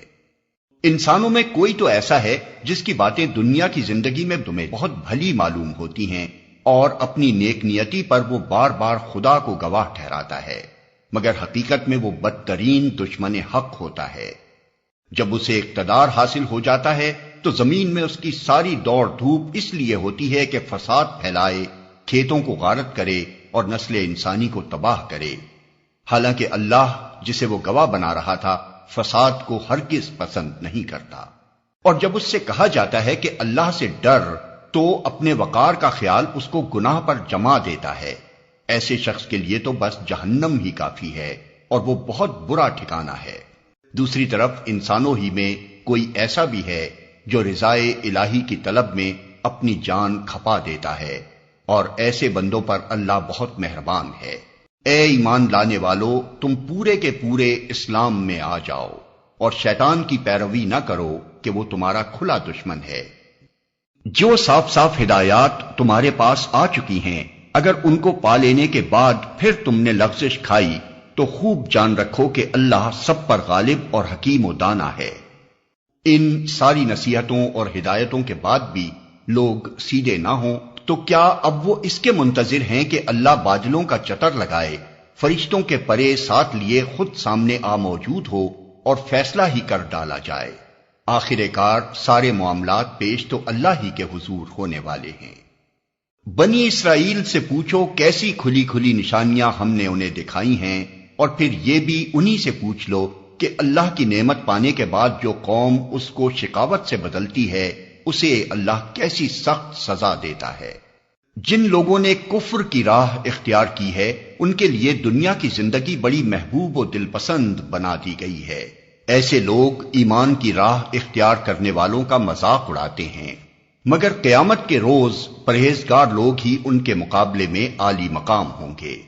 رہا دنیا کا رزق تو اللہ کو اختیار ہے، جسے چاہے بے حساب دے۔ ابتدا میں سب لوگ ایک ہی طریقے پر تھے، پھر یہ حالت باقی نہ رہی اور اختلافات رونما ہوئے۔ تب اللہ نے نبی بھیجے جو راست روی پر بشارت دینے والے اور کجروی کے نتائج سے ڈرانے والے تھے، اور ان کے ساتھ کتاب برحق نازل کی تاکہ حق کے بارے میں لوگوں کے درمیان جو اختلافات رونما ہو گئے تھے ان کا فیصلہ کرے۔ اور ان اختلافات کے رونما ہونے کی وجہ یہ نہ تھی کہ ابتدا میں لوگوں کو حق بتایا نہیں گیا تھا، نہیں، اختلاف ان لوگوں نے کیا جنہیں حق کا علم دیا جا چکا تھا۔ انہوں نے روشن ہدایات پا لینے کے بعد محض اس لیے حق کو چھوڑ کر مختلف طریقے نکالے کہ وہ آپس میں زیادتی کرنا چاہتے تھے۔ بس جو لوگ انبیاء پر ایمان لے آئے انہیں اللہ نے اپنے اذن سے اس حق کا راستہ دکھا دیا جس میں لوگوں نے اختلاف کیا تھا۔ اللہ جسے چاہتا ہے راہ راست دکھا دیتا ہے۔ پھر کیا تم لوگوں نے یہ سمجھ رکھا ہے کہ یوں ہی جنت کا داخلہ تمہیں مل جائے گا، حالانکہ ابھی تم پر وہ سب کچھ نہیں گزرا ہے جو تم سے پہلے ایمان لانے والوں پر گزر چکا ہے۔ ان پر سختیاں گزریں، مصیبتیں آئیں، ہلا مارے گئے، حتیٰ کہ وقت کا رسول اور اس کے ساتھی اہل ایمان چیخ اٹھے کہ اللہ کی مدد کب آئے گی۔ اس وقت انہیں تسلی دی گئی کہ ہاں اللہ کی مدد قریب ہے۔ لوگ پوچھتے ہیں ہم کیا خرچ کریں؟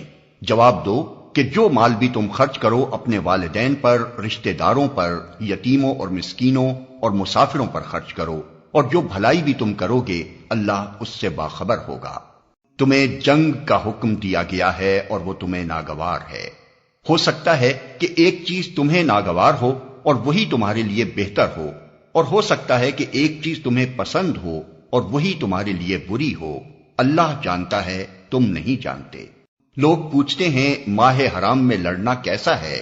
کہو اس میں لڑنا بہت برا ہے، مگر راہ خدا سے لوگوں کو روکنا اور اللہ سے کفر کرنا اور مسجد حرام کا راستہ خدا پرستوں پر بند کرنا اور حرم کے رہنے والوں کو وہاں سے نکالنا اللہ کے نزدیک اس سے بھی زیادہ برا ہے، اور فتنہ خوریزی سے شدید تر ہے۔ وہ تو تم سے لڑے ہی جائیں گے، حتیٰ کہ اگر ان کا بس چلے تو تمہیں اس دین سے پھیر لے جائیں، اور یہ خوب سمجھ لو کہ تم میں سے جو کوئی اس دین سے پھرے گا اور کفر کی حالت میں جان دے گا، اس کے اعمال دنیا اور آخرت دونوں میں ضائع ہو جائیں گے۔ ایسے سب لوگ جہنمی ہیں اور ہمیشہ جہنم ہی میں رہیں گے، بخلاف اس کے جو لوگ ایمان لائے ہیں اور جنہوں نے خدا کی راہ میں اپنا گھر بار چھوڑا اور جہاد کیا ہے، وہ رحمت الہی کے جائز امیدوار ہیں، اور اللہ ان کی لغزشوں کو معاف کرنے والا اور اپنی رحمت سے انہیں نوازنے والا ہے۔ پوچھتے ہیں شراب اور جوئے کا کیا حکم ہے؟ کہو ان دونوں چیزوں میں بڑی خرابی ہے، اگرچہ ان میں لوگوں کے لیے کچھ منافع بھی ہیں، مگر ان کا گناہ ان کے فائدے سے بہت زیادہ ہے۔ پوچھتے ہیں ہم راہ خدا میں کیا خرچ کریں؟ کہو جو کچھ تمہاری ضرورت سے زیادہ ہو۔ اس طرح اللہ تمہارے لیے صاف صاف احکام بیان کرتا ہے، شاید کہ تم دنیا اور آخرت دونوں کی فکر کرو۔ پوچھتے ہیں یتیموں کے ساتھ کیا معاملہ کیا جائے؟ کہو جس طرز عمل سے ان کے لیے بھلائی ہو وہی اختیار کرنا بہتر ہے۔ اگر تم اپنا اور ان کا خرچ اور رہنا سہنا مشترک رکھو تو اس میں کوئی مذائقہ نہیں، آخر وہ تمہارے بھائی بند ہی تو ہیں۔ برائی کرنے والے اور بھلائی کرنے والے دونوں کا حال اللہ پر روشن ہے۔ اللہ چاہتا تو اس معاملے میں تم پر سختی کرتا، مگر وہ صاحب اختیار ہونے کے ساتھ صاحب حکمت بھی ہے۔ تم مشرک عورتوں سے ہرگز نکاح نہ کرنا جب تک کہ وہ ایمان نہ لے آئیں۔ ایک مومن لونڈی مشرک شریف زادی سے بہتر ہے، اگرچہ وہ تمہیں بہت پسند ہو، اور اپنی عورتوں کے نکاح مشرک مردوں سے کبھی نہ کرنا جب تک کہ وہ ایمان نہ لے آئیں۔ ایک مومن غلام مشرک شریف سے بہتر ہے، اگرچہ وہ تمہیں بہت پسند ہو۔ یہ لوگ تمہیں آگ کی طرف بلاتے ہیں، اور اللہ اپنے اذن سے تم کو جنت اور مغفرت کی طرف بلاتا ہے، اور وہ اپنے احکام واضح طور پر لوگوں کے سامنے بیان کرتا ہے۔ توقع ہے کہ وہ سبق لیں گے اور نصیحت قبول کریں گے۔ پوچھتے ہیں حیض کا کیا حکم ہے؟ کہو وہ ایک گندگی کی حالت ہے، اس میں عورتوں سے الگ رہو اور ان کے قریب نہ جاؤ جب تک کہ وہ پاک صاف نہ ہو جائیں، پھر جب وہ پاک ہو جائیں تو ان کے پاس جاؤ اس طرح جیسا کہ اللہ نے تم کو حکم دیا ہے۔ اللہ ان لوگوں کو پسند کرتا ہے جو بدی سے باز رہیں اور پاکیزگی اختیار کریں۔ تمہاری عورتیں تمہاری کھیتیاں ہیں، تمہیں اختیار ہے جس طرح چاہو اپنی کھیتی میں جاؤ، مگر اپنے مستقبل کی فکر کرو اور اللہ کی ناراضی سے بچو۔ خوب جان لو کہ تمہیں ایک دن اس سے ملنا ہے، اور اے نبی جو تمہاری ہدایات کو مان لیں انہیں فلاح و سعادت کا مژدہ سنا دو۔ اللہ کے نام کو ایسی قسمیں کھانے کے لیے استعمال نہ کرو جن سے مقصود نیکی اور تقوی اور بندگان خدا کی بھلائی کے کاموں سے باز رہنا ہو۔ اللہ تمہاری ساری باتیں سن رہا ہے اور سب کچھ جانتا ہے۔ جو بے معنی قسمیں تم بلا ارادہ کھا لیا کرتے ہو ان پر اللہ گرفت نہیں کرتا، مگر جو قسمیں تم سچے دل سے کھاتے ہو ان کی باز پرس وہ ضرور کرے گا۔ اللہ بہت درگزر کرنے والا اور بردبار ہے۔ جو لوگ اپنی عورتوں سے تعلق نہ رکھنے کی قسم کھا بیٹھتے ہیں ان کے لیے 4 مہینے کی مہلت ہے۔ اگر انہوں نے رجوع کر لیا تو اللہ معاف کرنے والا اور رحیم ہے، اور اگر انہوں نے طلاق ہی کی ٹھان لی ہو تو جانے رہیں کہ اللہ سب کچھ سنتا اور جانتا ہے۔ جن عورتوں کو طلاق دی گئی ہو وہ 3 مرتبہ ایام ماہواری آنے تک اپنے آپ کو روکے رکھیں، اور ان کے لیے یہ جائز نہیں ہے کہ اللہ نے ان کے رحم میں جو کچھ خلق فرمایا ہو اسے چھپائیں۔ انہیں ہرگز ایسا نہ کرنا چاہیے اگر وہ اللہ اور روز آخر پر ایمان رکھتی ہیں۔ ان کے شوہر تعلقات درست کر لینے پر آمادہ ہوں تو وہ اس عدت کے دوران میں انہیں پھر اپنی زوجیت میں واپس لے لینے کے حقدار ہیں۔ عورتوں کے لیے بھی معروف طریقے پر ویسے ہی حقوق ہیں جیسے مردوں کے حقوق ان پر ہیں، البتہ مردوں کو ان پر ایک درجہ حاصل ہے۔ اور سب پر اللہ غالب اقتدار رکھنے والا اور حکیم و دانا موجود ہے۔ پھر اپنی زوجیت میں واپس لے لینے کے حقدار ہیں۔ طلاق 2 بار ہے، پھر یا تو سیدھی طرح عورت کو روک لیا جائے یا بھلے طریقے سے اس کو رخصت کر دیا جائے، اور رخصت کرتے ہوئے ایسا کرنا تمہارے لیے جائز نہیں ہے کہ جو کچھ تم انہیں دے چکے ہو اس میں سے کچھ واپس لے لو۔ البتہ یہ صورت مستثنیٰ ہے کہ زوجین کو اللہ کے حدود پر قائم نہ رہ سکنے کا اندیشہ ہو۔ ایسی صورت میں اگر تمہیں یہ خوف ہو کہ وہ دونوں حدود الہی پر قائم نہ رہیں گے تو ان دونوں کے درمیان یہ معاملہ ہو جانے میں مضائقہ نہیں کہ عورت اپنے شوہر کو کچھ معاوضہ دے کر علیحدگی حاصل کر لے۔ یہ اللہ کے مقرر کردہ حدود ہیں، ان سے تجاوز نہ کرو، اور جو لوگ حدود الہی سے تجاوز کریں وہی ظالم ہیں۔ پھر اگر 2 بار طلاق دینے کے بعد شوہر نے عورت کو تیسری بار طلاق دے دی تو وہ عورت پھر اس کے لیے حلال نہ ہوگی، الا یہ کہ اس کا نکاح کسی دوسرے شخص سے ہو اور وہ اسے طلاق دے دے۔ تب اگر پہلا شوہر اور یہ عورت دونوں یہ خیال کریں کہ حدود الہی پر قائم رہیں گے تو ان کے لیے ایک دوسرے کی طرف رجوع کر لینے میں کوئی مضائقہ نہیں۔ یہ اللہ کی مقرر کردہ حدیں ہیں جنہیں وہ ان لوگوں کی ہدایت کے لیے واضح کر رہا ہے جو اس کی حدوں کو توڑنے کا انجام جانتے ہیں۔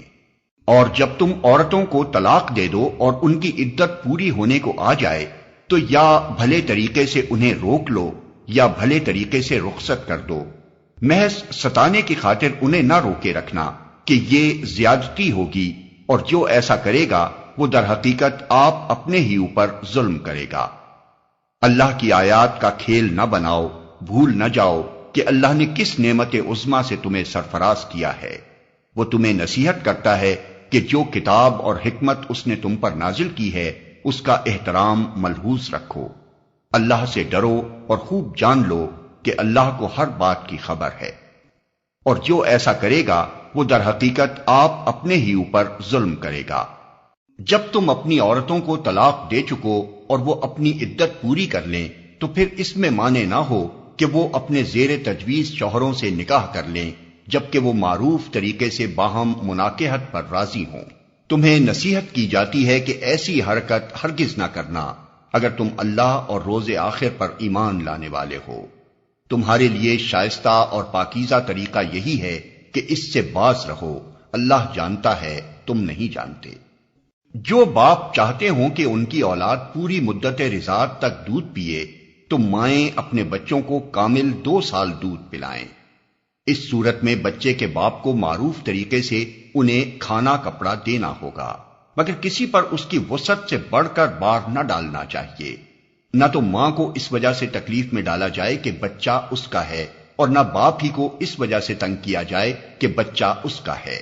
دودھ پلانے والی کا یہ حق جیسا بچے کے باپ پر ہے ویسا ہی اس کے وارث پر بھی ہے۔ لیکن اگر فریقین باہمی رضامندی اور مشورے سے دودھ چھڑانا چاہیں تو ایسا کرنے میں کوئی مضائقہ نہیں، اور اگر تمہارا خیال اپنی اولاد کو کسی غیر عورت سے دودھ پلوانے کا ہو تو اس میں بھی کوئی حرج نہیں، بشرطے کہ اس کا جو کچھ معاوضہ طے کرو وہ معروف طریقے پر ادا کر دو۔ اللہ سے ڈرو اور جان رکھو کہ جو کچھ تم کرتے ہو سب اللہ کی نظر میں ہے۔ تم میں سے جو لوگ مر جائیں ان کے پیچھے اگر ان کی بیویاں زندہ ہوں تو وہ اپنے آپ کو 4 مہینے 10 دن روکے رکھیں، پھر جب ان کی عدت پوری ہو جائے تو انہیں اختیار ہے اپنی ذات کے معاملے میں معروف طریقے سے جو چاہیں کریں، تم پر اس کی کوئی ذمہ داری نہیں ہے، اللہ تم سب کے اعمال سے باخبر ہے۔ زمانہ عدت میں خاتم ان بیوہ عورتوں کے ساتھ منگنی کا ارادہ اشارے کنائے میں ظاہر کر دو، خواہ دل میں چھپائے رکھو، دونوں صورتوں میں کوئی مضائقہ نہیں۔ اللہ جانتا ہے کہ ان کا خیال تو تمہارے دل میں آئے گا ہی، مگر دیکھو خفیہ عہد و پیمان نہ کرنا، اگر کوئی بات کرنی ہے تو معروف طریقے سے کرو، اور عقد نکاح باندھنے کا فیصلہ اس وقت تک نہ کرو جب تک کہ عدت پوری نہ ہو جائے۔ خوب سمجھ لو کہ اللہ تمہارے دلوں کا حال تک جانتا ہے، لہذا اس سے ڈرو، اور یہ بھی جان لو کہ اللہ بردبار ہے، چھوٹی چھوٹی باتوں سے درگزر فرماتا ہے۔ تم پر کچھ گناہ نہیں اگر اپنی عورتوں کو طلاق دے دو قبل اس کے کہ ہاتھ لگانے کی نوبت آئے یا مہر مقرر ہو۔ اس صورت میں انہیں کچھ نہ کچھ دینا ضرور چاہیے۔ خوشحال آدمی اپنی مقدرت کے مطابق اور غریب اپنی مقدرت کے مطابق معروف طریقے سے دے، یہ حق ہے نیک آدمیوں پر۔ اور اگر تم نے ہاتھ لگانے سے پہلے طلاق دی ہو لیکن مہر مقرر کیا جا چکا ہو تو اس صورت میں نصف مہر دینا ہوگا۔ یہ اور بات ہے کہ عورت نرمی برتے اور مہر نہ لے، یا وہ مرد جس کے اختیار میں عقد نکاح ہے نرمی سے کام لے اور پورا مہر دے دے۔ اور تم یعنی مرد نرمی سے کام لو تو یہ تقوی سے زیادہ مناسبت رکھتا ہے۔ آپس کے معاملات میں فیاضی کو نہ بھولو، تمہارے اعمال کو اللہ دیکھ رہا ہے۔ اپنی نمازوں کی نگہداشت رکھو، خصوصاً ایسی نماز کی جو محاسن صلاۃ کی جامع ہو۔ اللہ کے آگے اس طرح کھڑے ہو جیسے فرما بردار غلام کھڑے ہوتے ہیں۔ بدامنی کی حالت ہو تو خواہ پیدل ہو خواہ سوار، جس طرح ممکن ہو نماز پڑھو، اور جب امن میسر آ جائے تو اللہ کو اس طریقے سے یاد کرو جو اس نے تمہیں سکھا دیا ہے جس سے تم پہلے ناواقف تھے۔ تم میں سے جو لوگ وفات پائیں اور پیچھے بیویاں چھوڑ رہے ہوں، ان کو چاہیے کہ اپنی بیویوں کے حق میں یہ وصیت کر جائیں کہ 1 سال تک ان کو نان و نفقہ دیا جائے اور وہ گھر سے نہ نکالی جائیں۔ پھر اگر وہ خود نکل جائیں تو اپنی ذات کے معاملے میں معروف طریقے سے وہ جو کچھ بھی کریں اس کی کوئی ذمہ داری تم پر نہیں ہے۔ اللہ سب پر غالب اقتدار رکھنے والا اور حکیم و دانا ہے۔ اسی طرح جن عورتوں کو طلاق دی گئی ہو انہیں بھی مناسب طور پر کچھ نہ کچھ دے کر رخصت کیا جائے، یہ حق ہے متقی لوگوں پر۔ اس طرح اللہ اپنے احکام تمہیں صاف صاف بتاتا ہے۔ امید ہے کہ تم سمجھ بوجھ کر کام کرو گے۔ تم نے ان لوگوں کے حال پر بھی کچھ غور کیا جو موت کے ڈر سے اپنے گھر بار چھوڑ کر نکلے تھے اور ہزاروں کی تعداد میں تھے۔ اللہ نے ان سے فرمایا مر جاؤ، پھر اس نے ان کو دوبارہ زندگی بخشی۔ حقیقت یہ ہے کہ اللہ انسان پر بڑا فضل فرمانے والا ہے، مگر اکثر لوگ شکر ادا نہیں کرتے۔ مسلمانوں، اللہ کی راہ میں جنگ کرو اور خوب جان لو کہ اللہ سننے والا اور جاننے والا ہے۔ تم میں کون ہے جو اللہ کو قرض حسن دے تاکہ اللہ اسے کئی گنا بڑھا چڑھا کر واپس کرے؟ گھٹانا بھی اللہ کے اختیار میں ہے اور بڑھانا بھی، اور اسی کی طرف تمہیں پلٹ کر جانا ہے۔ پھر تم نے اس معاملے پر بھی غور کیا جو موسیٰ کے بعد سرداران بنی اسرائیل کو پیش آیا تھا۔ انہوں نے اپنے نبی سے کہا ہمارے لیے ایک بادشاہ مقرر کر دو تاکہ ہم اللہ کی راہ میں جنگ کریں۔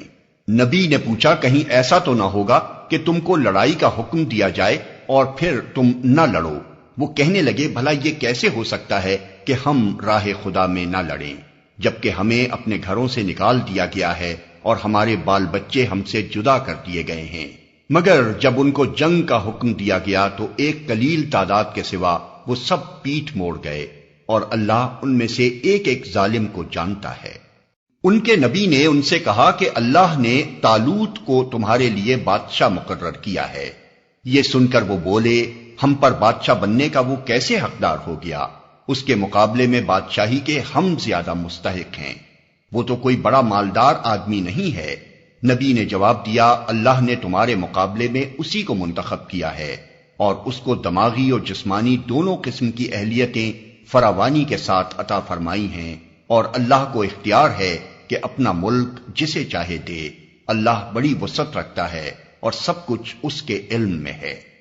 اس کے ساتھ ان کے نبی نے ان کو یہ بھی بتایا کہ خدا کی طرف سے اس کے بادشاہ مقرر ہونے کی علامت یہ ہے کہ اس کے عہد میں وہ صندوق تمہیں واپس مل جائے گا جس میں تمہارے رب کی طرف سے تمہارے لیے سکون قلب کا سامان ہے، جس میں آل موسیٰ اور آل ہارون کے چھوڑے ہوئے تبرکات ہیں، اور جس کو اس وقت فرشتے سنبھالے ہوئے ہیں۔ اگر تم مومن ہو تو یہ تمہارے لیے بہت بڑی نشانی ہے۔ پھر جب طالوت لشکر لے کر چلا تو اس نے کہا ایک دریا پر اللہ کی طرف سے تمہاری آزمائش ہونے والی ہے، جو اس کا پانی پیے گا وہ میرا ساتھی نہیں، میرا ساتھی صرف وہ ہے جو اس سے پیاس نہ بجھائے، ہاں ایک آدھ چلو کوئی پی لے تو پی لے۔ مگر ایک گروہ قلیل کے سوا وہ سب اس دریا سے سیراب ہوئے۔ پھر جب طالوت اور اس کے ساتھی مسلمان دریا پار کر کے آگے بڑھے تو انہوں نے طالوت سے کہہ دیا کہ آج ہم میں جالوت اور اس کے لشکروں کا مقابلہ کرنے کی طاقت نہیں ہے۔ لیکن جو لوگ یہ سمجھتے تھے کہ انہیں ایک دن اللہ سے ملنا ہے، انہوں نے کہا بارہا ایسا ہوا ہے کہ ایک قلیل گروہ اللہ کے اذن سے ایک بڑے گروہ پر غالب آ گیا ہے۔ اللہ صبر کرنے والوں کا ساتھی ہے۔ اور جب وہ جالوت اور اس کے لشکروں کے مقابلے پر نکلے تو انہوں نے دعا کی، اے ہمارے رب، ہم پر صبر کا فیضان کر، ہمارے قدم جما دے اور اس کافر گروہ پر ہمیں فتح نصیب کر۔ آخر کار اللہ کے اذن سے انہوں نے کافروں کو مار بھگایا، اور داؤد نے جالوت کو قتل کر دیا، اور اللہ نے اسے سلطنت اور حکمت سے نوازا، اور جن جن چیزوں کا چاہا اس کو علم دیا۔ اگر اس طرح اللہ انسانوں کے ایک گروہ کو دوسرے گروہ کے ذریعے سے ہٹاتا نہ رہتا تو زمین کا نظام بگڑ جاتا، لیکن دنیا کے لوگوں پر اللہ کا بڑا فضل ہے کہ وہ اس طرح دفع فساد کا انتظام کرتا رہتا ہے۔ یہ اللہ کی آیات ہیں جو ہم ٹھیک ٹھیک تم کو سنا رہے ہیں، اور تم یقیناً ان لوگوں میں سے ہو جو رسول بنا کر بھیجے گئے ہیں۔ یہ رسول جو ہماری طرف سے انسانوں کی ہدایت پر مامور ہوئے، ہم نے ان کو ایک دوسرے سے بڑھ چڑھ کر مرتبے عطا کیے۔ ان میں کوئی ایسا تھا جس سے خدا خود ہم کلام ہوا، کسی کو اس نے دوسری حیثیتوں سے بلند درجے دیے، اور آخر میں عیسیٰ ابن مریم کو روشن نشانیاں عطا کیں اور روح پاک سے اس کی مدد کی۔ اگر اللہ چاہتا تو ممکن نہ تھا کہ ان رسولوں کے بعد جو لوگ روشن نشانیاں دیکھ چکے تھے وہ آپس میں لڑتے، مگر اللہ کی مشیت یہ نہ تھی کہ وہ لوگوں کو جبراً اختلاف سے روکے، اس وجہ سے انہوں نے باہم اختلاف کیا، پھر کوئی ایمان لایا اور کسی نے کفر کی راہ اختیار کی۔ اے لوگو جو ایمان لائے ہو، جو کچھ مال متاع ہم نے تم کو بخشا ہے اس میں سے خرچ کرو، قبل اس کے کہ وہ دن آئے جس میں نہ خرید و فروخت ہوگی، نہ دوستی کام آئے گی اور نہ سفارش چلے گی، اور ظالم اصل میں وہی ہیں جو کفر کی روش اختیار کرتے ہیں۔ اللہ وہ زندہ جاوید ہستی جو تمام کائنات کو سنبھالے ہوئے ہے، اس کے سوا کوئی خدا نہیں ہے۔ وہ نہ سوتا ہے اور نہ اسے اونگ لگتی ہے، زمین اور آسمانوں میں جو کچھ ہے اسی کا ہے۔ کون ہے جو اس کی جناب میں اس کی اجازت کے بغیر سفارش کر سکے؟ جو کچھ بندوں کے سامنے ہے اسے بھی وہ جانتا ہے، اور جو کچھ ان سے اوجھل ہے اس سے بھی وہ واقف ہے، اور اس کی معلومات میں سے کوئی چیز ان کی گرفت ادراک میں نہیں آ سکتی، الا یہ کہ کسی چیز کا علم وہ خود ہی ان کو دینا چاہے۔ اس کی حکومت آسمانوں اور زمین پر چھائی ہوئی ہے، اور ان کی نگہبانی اس کے لیے کوئی تھکا دینے والا کام نہیں ہے، بس وہی ایک بزرگ و برتر ذات ہے۔ دین کے معاملے میں کوئی زور زبردستی نہیں ہے، صحیح بات غلط خیالات سے الگ چھانٹ کر رکھ دی گئی ہے۔ اب جو کوئی طاغوت کا انکار کر کے اللہ پر ایمان لے آیا، اس نے ایک ایسا مضبوط سہارا تھام لیا جو کبھی ٹوٹنے والا نہیں، اور اللہ جس کا سہارا اس نے لیا ہے سب کچھ سننے اور جاننے والا ہے۔ جو لوگ ایمان لاتے ہیں ان کا حامی و مددگار اللہ ہے، اور وہ ان کو تاریکیوں سے روشنی میں نکال لاتا ہے، اور جو لوگ کفر کی راہ اختیار کرتے ہیں ان کے حامی و مددگار طاغوت ہیں، اور وہ انہیں روشنی سے تاریکیوں کی طرف کھینچ لے جاتے ہیں۔ یہ آگ میں جانے والے لوگ ہیں جہاں یہ ہمیشہ رہیں گے۔ کیا تم نے اس شخص کے حال پر غور نہیں کیا جس نے ابراہیم سے جھگڑا کیا تھا؟ جھگڑا اس بات پر کہ ابراہیم کا رب کون ہے، اور اس بنا پر کہ اس شخص کو اللہ نے حکومت دے رکھی تھی۔ جب ابراہیم نے کہا میرا رب وہ ہے جس کے اختیار میں زندگی اور موت ہے، تو اس نے جواب دیا زندگی اور موت میرے اختیار میں ہے۔